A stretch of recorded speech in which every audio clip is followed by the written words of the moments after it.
मान क्यों नहीं जाती हो शान? अच्छा एक काम करते हैं, हम दोनों चलते हैं और बहू और बेटे को साथ लेके आते हैं। आ जाओ। खबरदार,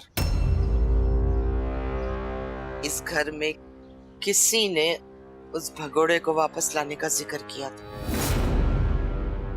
बस बहुत हो गई तुम्हारी मनमानी, मैं जा रहा हूँ, दोनों को लेकर आता हूँ। ठीक है, आप जाएं, ले आए उन दोनों को, मैं चली जाती। अम्मी आप ये क्या कह रही हैं?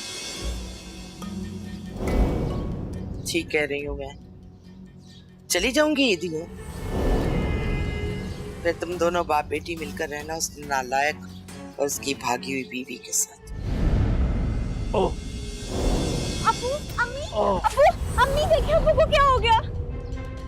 अबू, क्या हुआ?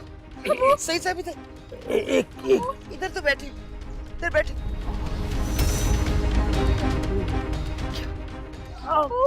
क्या हुआ? डॉक्टर